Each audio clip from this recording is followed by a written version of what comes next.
I now want to talk about setting goals. And before we get into our goals workshop, let me give you a few ideas about goal setting that became terribly helpful for me in those early days. Of all the things Mr. Schoaf taught, this is the one I picked up on right away and started making major changes. My income changed from a few hundred a month to a few thousand a month in a matter of months. Some personal development things took me a little longer to get underway, but goal setting, I picked it up immediately and went to work on it. No telling what we can do with it. And sure enough, by setting goals, making designs and plans, putting it together, no telling what you can do for your personal life and social, economic life, whatever projects you've got in mind. If you start paying a little more attention. Mr. Schoaf said to me, Mr. Rohn, you've always set goals, but before now you've probably done it haphazardly and spasmodically rather than deliberately. And that's a good thing to note. We've already set goals, only we just haven't done it really thoughtfully and carefully and with plan and with intent and with deliberation and consistently. We didn't use it as a plan. We just sort of did it by instinct or by sight or something grabbed our attention and we just worked hard and got it. But now he said, I want you to take that same ability and now I want you to work on goals deliberately, thoughtfully, with preparation. And then he said you can add such a wider variety of ranges to what you get and what you accomplish and what you become and where you go. Just by doing it deliberately rather than spasmodically, haphazardly. And that made sense to me. And what he did was he gave me credit for what I'd already done, right? Gave me credit for what I already knew. And that's what we want to start with, is a little credit for where we already are, right? We got here some way. This was a goal. To get here, we've set some goals, we've done some things, but where you might have done it just sort of loosely and once in a while and you know, the ups and downs now, from now on, with just a few pointers that I found helpful, I think you can start making real deliberate plans, really setting it out so that goals and dreams for you have an incredible attraction. We're primarily affected by 5 things. And here they are. First, we're affected by the environment. And all of us are affected by environment, where we live, the community, and the traffic, and the weather, and the smog, whatever. We're all affected by environment. The people around us, what's happening, what's going on. We're all affected by that. Second, we're affected by events, things that happen, whether they're personal things or community things, national things. Some of us are affected by international events. Does anybody remember the missile crisis? There's some here old enough, right, to remember the missile crisis? Back in, 61? Incredible time. We discovered Khrushchev's got his missiles heading for Cuba. They've already prepared the missile sites. And we discover it, right? They bring the news to John Kennedy, young president. So Kennedy gets a hold of Khrushchev and says, Nikita, you cannot put your missiles in Cuba. We've discovered the sites, and we just can't let that happen. Well, Khrushchev, to test the young president, says, well, I'll tell you what, Mr. Kennedy, we will put our missiles wherever we darn well please. Kennedy says, no, you don't understand. You can't put your missiles 90 miles from Florida. You can't. Khrushchev says, well, if we wish, we will. Kennedy says, you don't understand. And now it's getting a little bit heavy, right? Khrushchev says, the ships with the missiles are already on the way.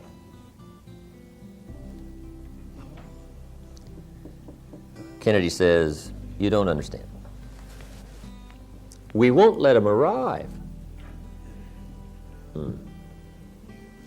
Now it is getting heavy, right? Some of my friends were booking passage to Australia. Right? Let us get on the other side of the world. Khrushchev says, if you touch my ships, we got war. Kennedy says, well, maybe you don't understand. If it is war, you will cease to exist. People were buying bomb shelters. Remember back then? Digging holes in their backyard. Getting ready. It was an event that affected us all. And I think Dean Rusk, Secretary of State at the time, put it best. He said, Kennedy and Khrushchev were staring at each other, and fortunately, Khrushchev blinked. And he decided he'd better take his missiles and go home, which he did. And the whole world breathes a little easier, right? Events that affect us all. Third, we're affected by knowledge. Whatever you've learned up until now affects you. The books you've read, the experience you've come into possession of, the awareness you've accumulated up until now in your life certainly affects you. Next, we're affected by results. Whatever results, accomplishments, or failures of the past. All those affect us. The current economic results you have. Okay, all of the results of the past affect us. And fifth, we're affected by our view of the future.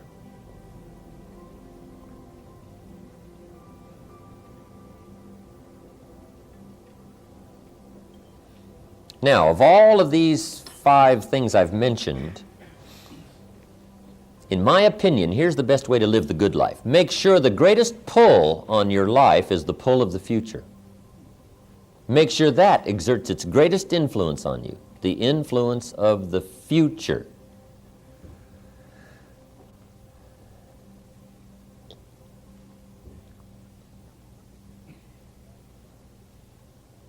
Now, see, some people are mostly affected by the environment. They're mostly affected by their associations. They're mostly affected by what's going on around them.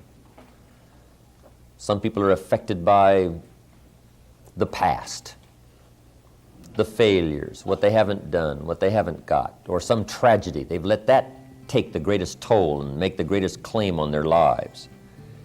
But if you really want to live what's known as the good life, unique lifestyle, make sure the future has the greatest influence on you. Now, there's 2 ways to face the future. One is with apprehension, being afraid of the future, being uncertain. The what if this happens game I used to play. What if the money goes wrong? What if the government doesn't do well? What if there's war? This what if game you can play on the negative side. And sure enough, it is not that difficult if you don't discipline your mind, if you don't discipline your awareness. It is not that difficult to be apprehensive about tomorrow, about next week, next month, next year, the future. Okay, that's one way to face the future, with apprehension. Here's another way to face the future, with anticipation.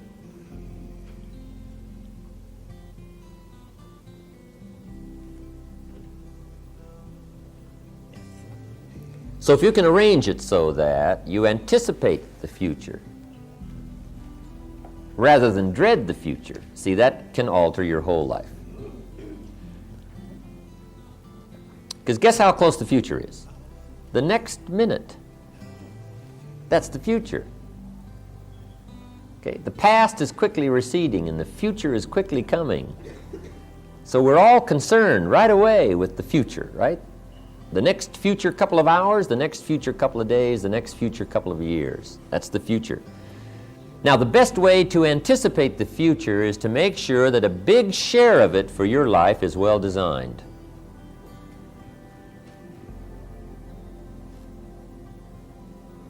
Some of the future we anticipate simply by speculation. It looks like humans are figuring out better ways to do things. We anticipate the coming explosion in electronics and all of the things that are being invented for our safety and comfort and productivity. Okay. We can anticipate, conquering some diseases, finding a cure for cancer. There's all kinds of positive things to think about, to anticipate for the future. But for your own personal life, the way to anticipate the future is to design it well. Let me give you a little diagram to explain part of this. In our lives, here's what we're primarily involved with. Draw 4 little boxes. This little box is called potential, and this box is called action. This box is called results, and this box is called attitude. Now, since everything affects everything else, we primarily proceed based on how we feel. Primarily. Part of it is intellect, but the biggest part of it is emotion, how you feel. How you feel determines whether you read or don't read. Right? Reading is not really a skill problem. Now, you learn some better skills for better reading, but most of you knew how to read, right, before you ever got here. So whether you read or not is not really a skill problem. It's an attitude problem. The direction you take is attitude. You can decide to be happy or sad. That's attitude. How you react to a certain situation is primarily attitude. Right? You can either care or not care. You can listen or not listen. You can go or not go. Right? You can be there or not be there. You can decide or not decide. That's all by attitude. So attitude is the determining factor. So attitude determines our potential, how much potential we tap. Guess how much capacity we have? No telling. I mean, we're just now beginning to understand the mental, emotional, human capacity. Our lives are far too brief for the capacity, for whatever mystery that is. In one of the old world sayings, it says, we get too soon old and too late smart. Now, it isn't that we couldn't be smarter, but it just seems as though life is so brief, we just don't really have a chance to tap in on all of our mental and emotional and awareness capacity. But that's one of the mysteries of life, and it's meant to ponder, I'm sure. But depending on how much potential we tap, that really depends on how we feel. Now, if we don't tap much potential, of course, we're going to have a poor action plan. The person says, well, I'm not getting there early and leaving late if this is all they're paying. Most everybody wants to know, not most everybody, some people want to know, how little can I do and how much can I get? I found it a bit disturbing when I got to Australia. I found the people incredibly vigorous, but I also found that they were trying to figure out ways to work less and less and less and earn more and more and more. Have you heard of that philosophy? The question was, how little can we do and how much can we get? Remember, everything has 4 parts. Everything has 4 parts. 1 is cause. 2 is effect. 3 is direction. And 4 is destination. Everything has those 4 parts: cause and effect, direction and destination. See, the philosophy that says we want to work less and less and less and earn more and more and more puts us on a certain direction. And I'm sure everybody will agree to that. Now, the ultimate end of the philosophy is, can we finally not do anything and get it all? Right? That's the final destination of the philosophy. Can we do less and less and less and earn more and more and more? Now, the people who go for that philosophy usually say, no, no, no, we don't want to take you that far down the road, because that would be bankruptcy for all of us, which is true. right? They say, we don't want to take you that far down the road. Well, now the next question is, how far down that road do you want to take us? See, there's always a danger point, right, of going down one road too far, because sometimes when momentum is created, demise is soon. You cross the line of no return once you go too far. So you've always got to be careful of your philosophical approach to make sure the direction you're going and the ultimate destination. Because one of the major questions for all of us to ask, if you keep pursuing your present plan that you've been engaged in for the past year, where will it almost ultimately take you in the next 10, 20 years? Because one of the major questions to ask is, 10 years from now, you will surely arrive. The question is, where? Where are you headed with your current reading schedule? Where are you headed with your current philosophical position? Where are you headed with your current attitude toward the potential you tap from your own abilities and the action plan you have? Where will you finally wind up? See, those are major questions. What we all want to make sure is that what we're doing is taking us in the direction we want to go and will cause us to arrive where we want to arrive. Otherwise, sure enough, 5, 10 years from now, you could wind up being where you don't want to be, wearing what you don't want to wear, driving what you don't want to drive, living where you don't want to live. Now's the time to fix the next 10 years, right? Now's the time to come to some better philosophical conclusions. But we're all affected by this, how we feel, the potential we tap, the action we take. Now, the action we take brings a certain amount of results. If we've got a poor plan tapping little potential, what kind of results do we get? Awful. Now, if you've got bad results, how do you feel? Since everything affects everything else. Yeah, lousy. That's a good word. Lousy. Now, if you feel bad, what kind of potential how many classes do you take? How many skills do you learn? You just don't go, right? Now you've got a poorer plan. You get there later and leave earlier. Figure out a way to do less instead of more. And that brings poorer results. Inflation finally starts eating you up here. Now you really feel bad. Now you're not going to tap very many of your skills. You're going to come up with a poorer plan, poorer results. And this cycle now is going down. And almost everything is either cycling up or cycling down. Nothing ever just sort of hangs in there. Right? Life is sort of like riding a bicycle. You either got to get on or get off. You know, get going or get off. You know, you just can't hang in there. Right? We're either climbing or sliding. We're growing or dying. And how we feel in the cycle of events that are happening in our lives is usually either taking us up or taking us down. Now, if we're going down, we got to step in here somewhere and change all this. Now, question. To change the cycle of what is happening in your life, where do you step in to change this whole process? Attitude. We only proceed from how we feel. Now, what you know determines how you feel, but what happens to you determines how you feel.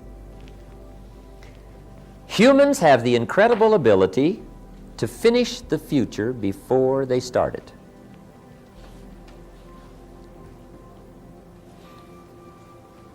Because we also talk about that in time management. When should you start the day? Answer. Don't start the day until you have it finished. Question. Is it possible to finish something before you start it? Answer. Of course, humans have this unique ability. It's like building a house. So you don't start building your house till you have it finished. You mean you can finish a house before you start it? Yes. It would be dumb to start it until you had it finished. Okay? We finish it by plan. We finish it by design. Now then, goals can become like a magnet. What you want now is the pull of the future. Now, some things will pull just because intellectually you're aware of the potential and the possibility of the future. That will pull. The discoveries and what can happen and the economy and living in this unique country and the market possibilities and the potentials. I mean, you can get excited about that, simply intellectually. However, for the real pull on your constructive life to progress, now you've got to design the future for your personal life in order for it to pull. But if you will design it well, it will pull. The goals will become like a magnet. Okay? They will start to pull. The better you define them, the stronger they pull. Now the next part here is give reasons for your goals. And we'll get into that when we get to the goals workshop. But just make a little note. The reasons for your goals. Purpose. And I have a little phrase for you that says, purpose is stronger than object. Object will pull. Object well defined will really pull. Purpose given to object well defined pulls like you can't believe. And that's the process of being enticed to get up early, stay up late, hit it all day, enticed to read the books and find the answers, develop the game plan, no detail is too small. You're excited about facing the day simply because you've got it well designed and you've given excellent purpose for it. See, if you have a goal of a $500,000 home, that will pull. But the next question is, what for? What's your purpose of the $500,000 home? You say, well, for the feelings, my family, how they're going to feel, the prestige, I'll be able to entertain. See, now we're really getting to the stuff that pulls. Purpose really pulls. Now, the purpose can also be for your life and your lifestyle. Okay? The purpose for becoming a unique person. What kind of influence do you want to have? Right? What kind of effect do you want to have on other people? What kind of return do you want in the way of thanks and recognition for the person you've become and your life of sharing? See, once you start dreaming about what you can become, the effect you can have, the joy it's going to give you, the return that's going to come, you just start designing this incredible purpose for your life. And make sure that you include family and friends, because many times what we do for others pulls greater than even what we want for ourselves. If you can see yourself being uniquely benevolent, providing things for people they never dreamed they could have, helping them to accomplish things they never dreamed they could accomplish, how that's going to make you feel, the kind of person you're going to become from it, the joy you're going to get from it, you just must ponder that and think about it, talk about it, and design it. See, most of the answers for your life you're not going to find this weekend. You're going to find them out of your own experience. But if we can just get you started, if you can just get started reading, if you can just get started asking questions, if you can get started thinking on paper, that's where the answers are going to flow. I think some lectures, they promise too much for the weekend. One of my wealthy friends says, Mr. Rohn, I will not insult you by telling you what to think, but I want to help you by showing you how to think. Because the answers are going to come from your own experience. They're going to come from your own brain power. But if we can have some guidelines that'll help us to find the answers for the future, see, that can then become a very valuable weekend. And perhaps we've gotten some answers here, but most of them for your life and the rest of your life are going to come from your own experience, your own awareness, your own thinking power. But your new ability to read better and think better and design your life better and have better goals and better time management and a better appreciation of lifestyle and value and uniqueness and intelligence and awareness and intellect. See, that whole process now gives you incredibly high chances starting Monday to better your life in a short period of time. You can't believe some of this and what's going to happen to you in the next week, the next month. I know. Those early days when I first got a hold of some of this from Mr. Schoaf, I couldn't sleep nights. I couldn't believe that I'd discovered the man who was going to teach me how to be wealthy. It was just too much for me at first. It was unbelievable. I went down to 118 pounds. I mean, unbelievable. I almost wasted away. I was so excited. I couldn't eat. I lost my appetite. Unbelievable. I'm just trembling with excitement to think that I found the answers for wealth, happiness, lifestyle, fortune, world travel, prestige, affecting people, personality. I couldn't believe I was on the beginning edge of all of that. And I got terribly excited. I finally got to where I could better manage my emotions and handle it a little bit better. But I'm telling you, once some of this opens up, especially in the early going, it is just incredibly exciting when you start thinking of what you can do and what you can earn, what you can become, the kind of person you can be, the influence you can have, and how far you can reach, how many you can touch. It's incredible. I'm still blown away by it all. Somebody asked me, you've been doing these seminars now 17 years. Doesn't it get a little old? And the answer is no. I'm just as excited about doing this one this weekend as I was doing my first one. In fact, I'm more excited about this one because I'm better. The first ones I was worried. This one I'm just sheerly excited because I know some of you out there are going to be where I was at age 25. And some of this stuff is going to explode on your consciousness and you're going to have some stories. And who knows, you may be writing your books, giving your seminars. And you're going to be sharing maybe around the world. Who knows what'll come out of a weekend like this? And I know that. So that's what gets me excited. You never know who you're sharing with. You never know who you've recommended an idea to. You just don't know. And out of a room full of this many people, you know, serious about making changes and getting information, no telling what can happen from this. And the letters and the stories, I already know, because I've had it happen to me now over the last dozen years especially. But it can be exciting. Now, the major value of reaching a goal is not to have the goal.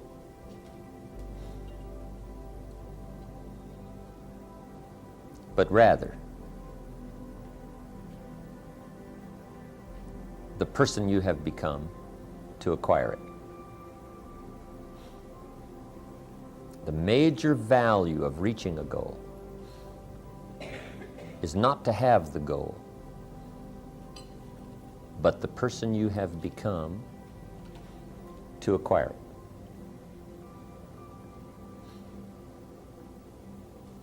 See, it's a worthwhile objective to become a millionaire. And the major reason is not to get the $1 million. The $1 million is second, third, fourth, no telling how far down the list it is. The real value is the person you became to acquire the money or the net worth. See, after you've become a millionaire, you could throw the money away and not lose very much. And the reason is because you get to retain the person you became, unless you throw yourself away. But see, once you become the person it takes to acquire the goal, now the goal is not the most important value. The most important value is what you became to get it. That's why when you really philosophically understand, put things in their proper perspective, if you happen to lose, you don't really mind. Right? When they broke into my motorhome, right, and stole all the stuff, I didn't care about the stuff. You can always buy some more televisions and you know, radios and tape recorders and leather briefcases. I mean, you can always replace the stuff. I really did feel a bit concerned about my journals, you know, things just almost irreplaceable. But never regret the loss of things.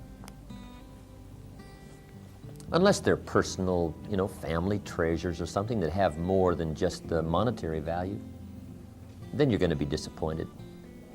I remember once when I lost all my money.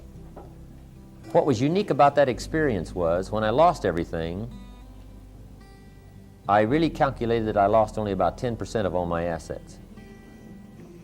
Because I only lost the money. Now, some people, when they lose their money, they lose 90%. So, right? And that's when you bail out of the 20th window. Try to make it like a bird.